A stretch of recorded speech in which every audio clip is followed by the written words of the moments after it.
64 bits es poco. Quiero direcciones para disco de 128. 128 bits. ¿Sale? Si yo dijera, bueno, son direcciones de 128 bits, estamos hablando de que si yo divido a 4096 bytes, que es lo que guardo yo en 4 kilobytes, si yo la divido en direcciones de 128,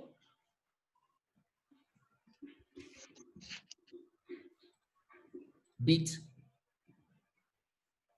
esto me da igual a esto entre esto. A ver, espérenme tantito.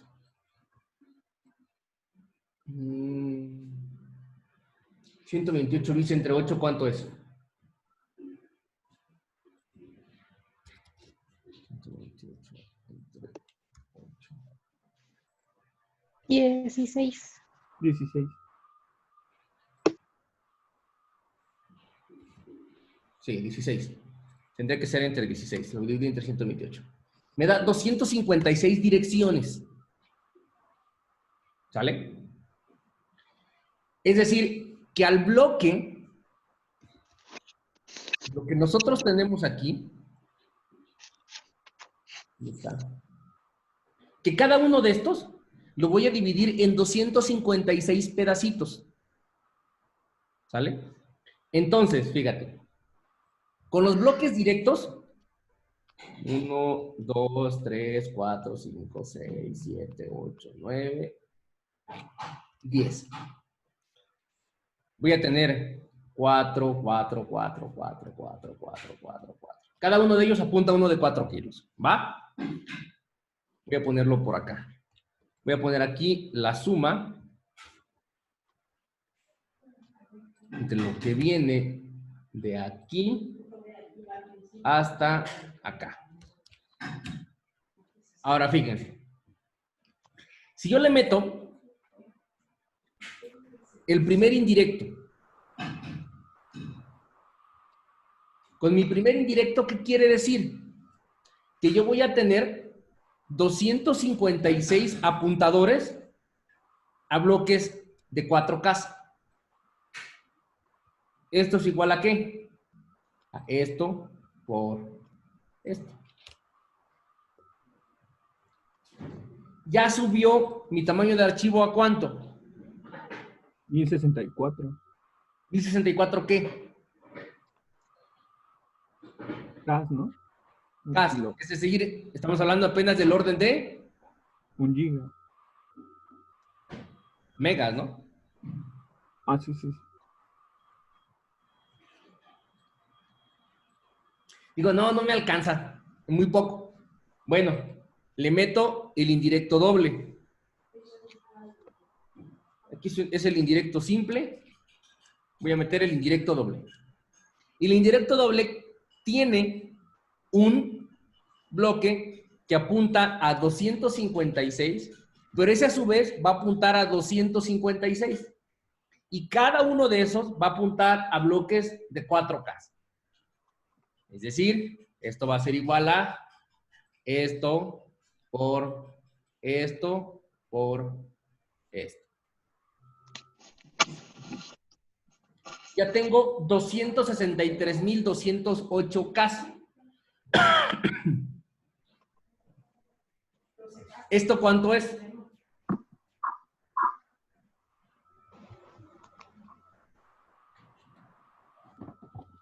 ¿263 megas? 263 megas. Si tengo un indirecto triple, tengo 256 por 256 por 256 Por 4. por 4.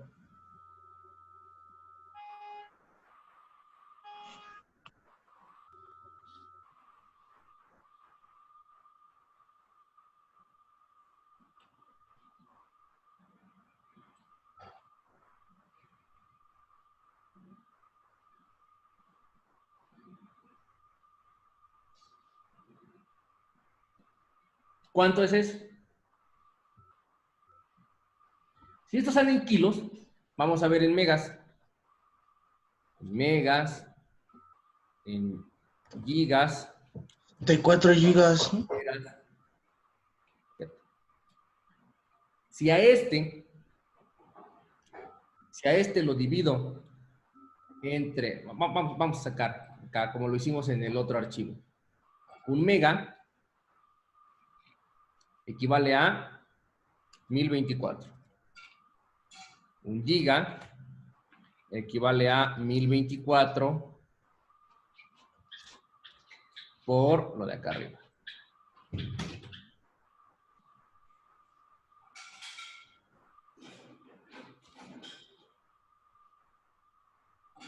Un tera es igual a 1024 por esto. Me faltó el igual.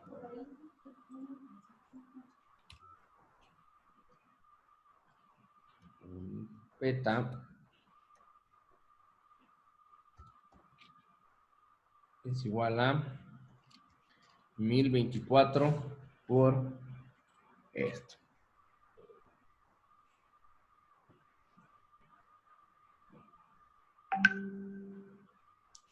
Entonces, este número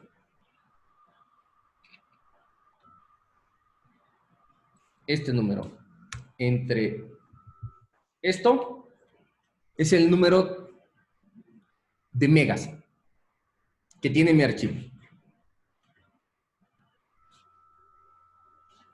Este número, ok, la canción.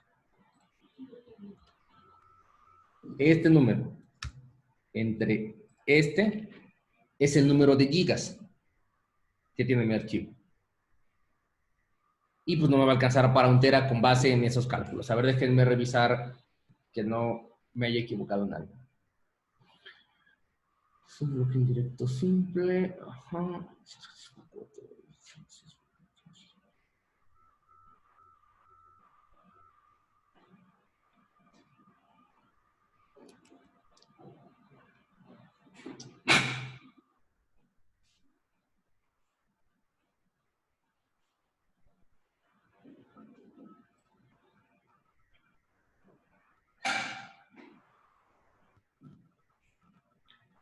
Si los cálculos están correctos, con esa estructura, con una dirección, ojo, con una dirección de ¿cuánto?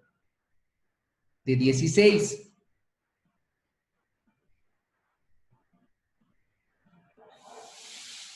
Pero son 16 bytes. Bytes, sí, 16 bytes. Si lo bajáramos a 64 para que fuese congruente con mi longitud de palabra, ¿cuánto me daría aquí?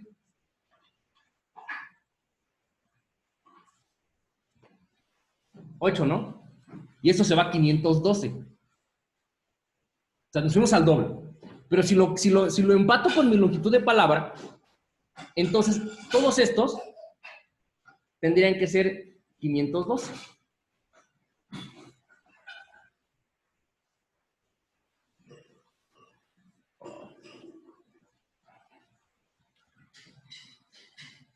Aquí la regué desde el principio al no ponerlo ligado así.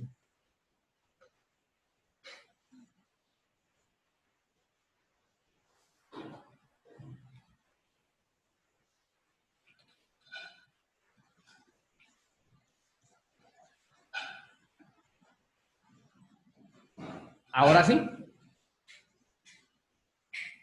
Fíjense a cuánto sube el tamaño que puede tener un solo archivo con la estructura de nodos I que les acabo de presentar, pensando que tenemos solo 10 bloques de datos, bueno, 10 apuntadores a bloques simples, más un indirecto simple, más un indirecto doble, más un indirecto triple. ¿Cuál es el tamaño máximo de mi archivo? 513 gigas, un solo archivo. Cada archivo es lo máximo que puede pesar. Entonces dices, ¿necesito más?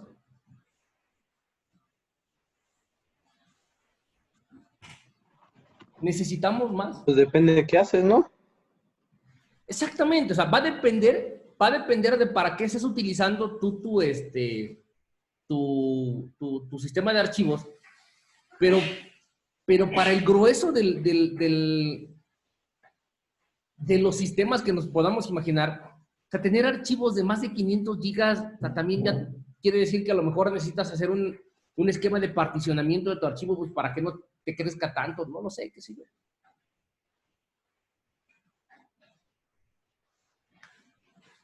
Esa es una de las ventajas que tiene mi lista de nodos. Ahora, ¿cómo puedo crecer el tamaño o bajar el tamaño de mi archivo? Pues basta con empezar a jugar con esta cosa. Si yo empiezo a jugar con el tamaño de mi dirección, tu tamaño de archivo lo vas a llevar a un tamaño más grande o más pequeño, según sea el caso. En el grueso de los casos estamos trabajando con este tipo de sistemas de archivos. Son bloques de datos de 4 kilobytes, direcciones de 64 bits, es decir, de 8 bytes, lo cual a mi bloque me lo parte en 512 direcciones que yo voy a tener por cada bloque de datos, y eso es a lo que puedo apuntar. Entonces, aquí es donde tengo mi sistema de archivos. Regreso a la presentación.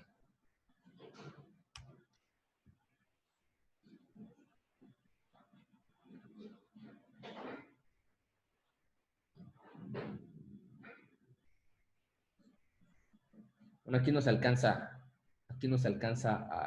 a ver, pero aquí les presento un esquema analizándolo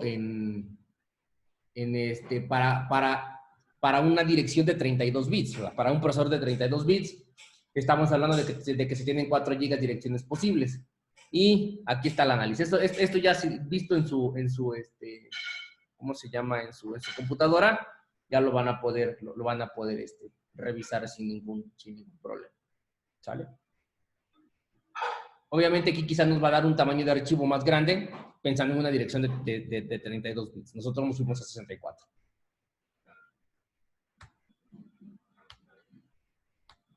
Y retomando que Unix, nosotros tenemos 4 tipos de archivos, pensando que en Unix cada tipo de archivo se asocia a un dispositivo a un tipo de archivo. Tenemos archivos ordinarios, archivos de directorios, archivos de dispositivos y archivos de tipo tubería.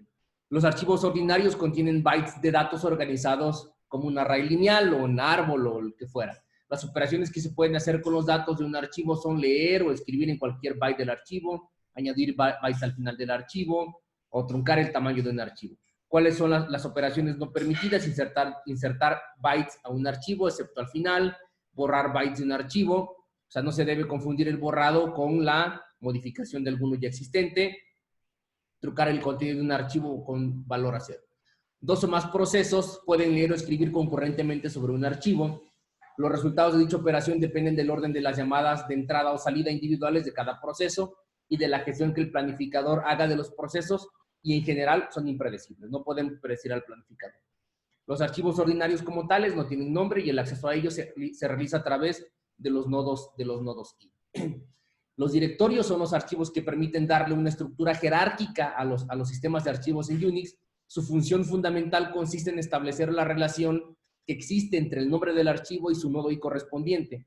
O sea, además de darle la estructura jerárquica, los directorios van a tener esa función de establecer como una correlación entre el nombre del archivo y el nodo I que le corresponde. Un directorio es un archivo cuyos datos están organizados como una secuencia de entradas, cada una de las cuales contiene un número de nodo I y el nombre de un archivo que pertenece a un directorio. Es decir, nosotros vamos a encontrarnos al par nodo I con nombre de fichero. Y a ese se le conoce como enlace, y puede haber varios nombres de archivo distribuidos por la jerarquía de directorios que estén enlazados al mismo nodo I. ¿Por qué? Porque podemos establecer enlaces simbólicos. En Linux como si fuera un acceso directo al que se le conoce en Windows. El tamaño de cada entrada del directorio podría ser, por ejemplo, de 16 bytes, 2 dedicados al nodo i y 14 al nombre del archivo. Si queremos tener nombres de archivos más grandes, pues entonces vamos a necesitar que el número de bytes destinados al nombre pues sea mayor. Las primeras dos entradas, y esto obedece a lo siguiente que les voy a mostrar, no sé si ustedes se han fijado, pero si ustedes abren su terminal en Linux, un segundito, déjenme salgo del modo presentación. Si ustedes abren su terminal en Linux, siempre, cuando ustedes hacen ls-la, ay güey, se han dado cuenta que tienen estas dos entradas, aunque su directorio sea nuevo. Tienen la entrada punto y la entrada punto punto. ¿Se han preguntado qué son?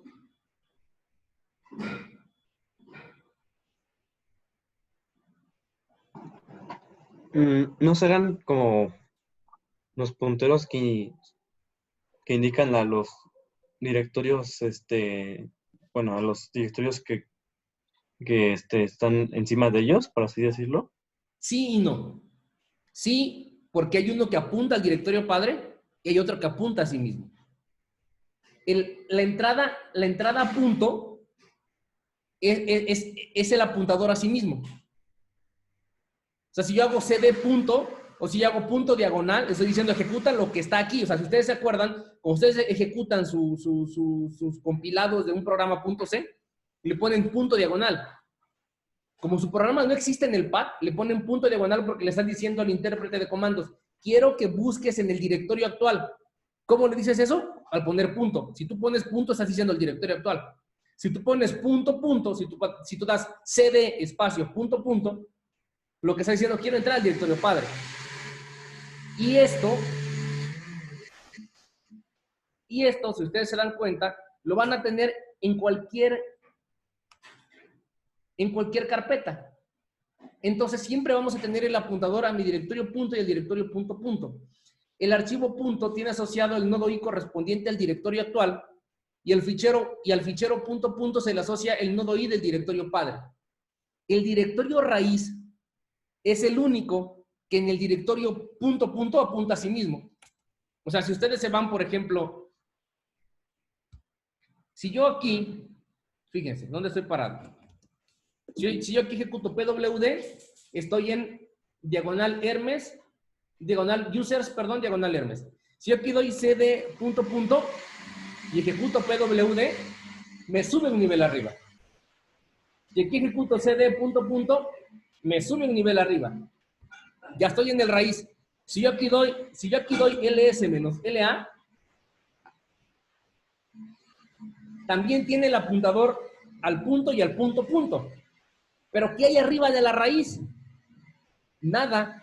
Si yo aquí doy cd punto punto y ejecuto pwd, me sigue dejando en la raíz.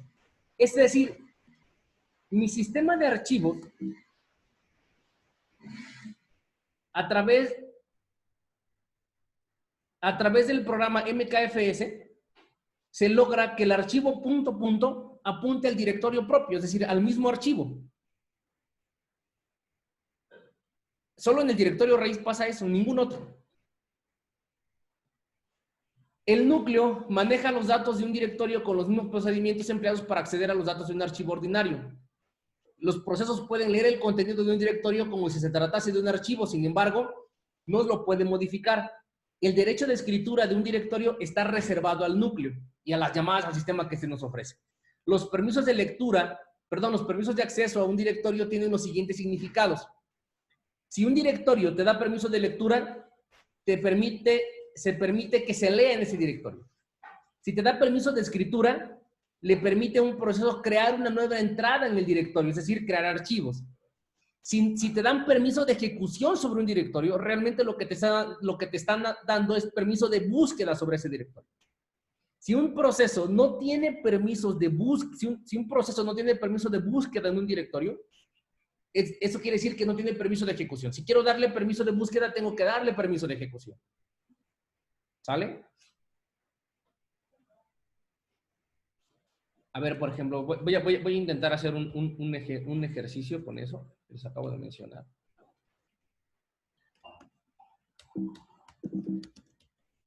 Ya estoy nuevamente en mi directorio Hermes. Voy a crear un archivo. mkdir so. So nano so.txt. Hola, chavos. Control O, control X, le digo que sí quiero guardar. Cat so.txt, ahí está. Si yo me salgo y yo doy un cat a la carpeta so, al archivo so.txt, ahí está. Pero noten lo siguiente, ls-la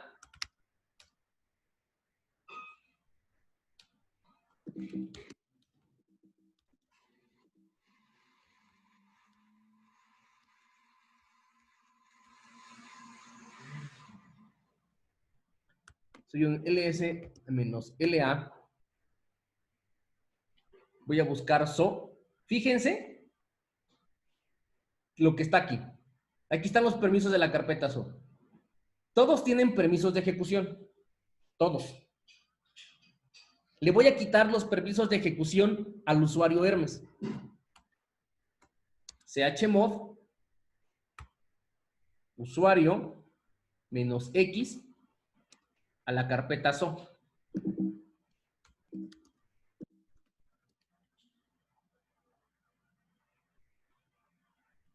Si di -x o di más x, no di más x.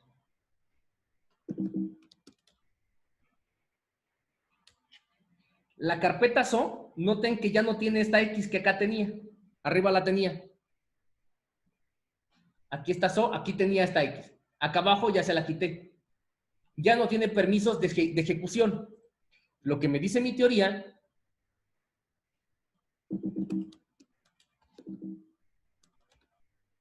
es que si hace rato yo pude listar el contenido, ahora me dice, aguanta, ya no los tienes. Oye, pero yo soy el propietario. Sí, pero ya me quitaste los permisos de búsqueda.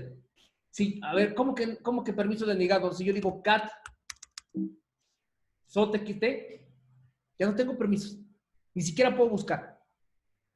Porque me quitaron los permisos de ejecución. Ya me los quitaron. Ya no puedo buscar ahí dentro.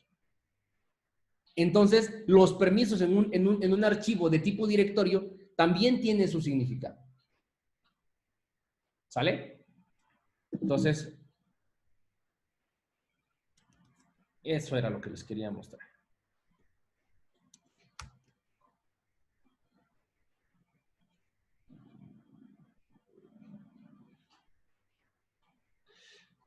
La función principal, entonces les decía, de los directorios es establecer los enlaces entre los nombres de archivos y los nodos sí. La diferencia entre los directorios Unix y los de FreeBSD o de BSD es que en esta los nombres de archivos pueden ser más largos, 255 caracteres. Los directorios se encuentran situados en unidades conocidas como bloques de directorio o chunks y el nombre de un bloque de directorio se elige como tal, de tal forma que pueda ser transferido en una sola operación con el disco. Esto permite actualizar los directorios en accesos atómicos. Básicamente esto habla de las rutas absolutas y relativas que ya hemos platicado ya en varias ocasiones. ¿Hasta aquí alguna duda? Les invito a que les voy a subir la presentación y los videos. Voy a pausar ya a detener la grabación.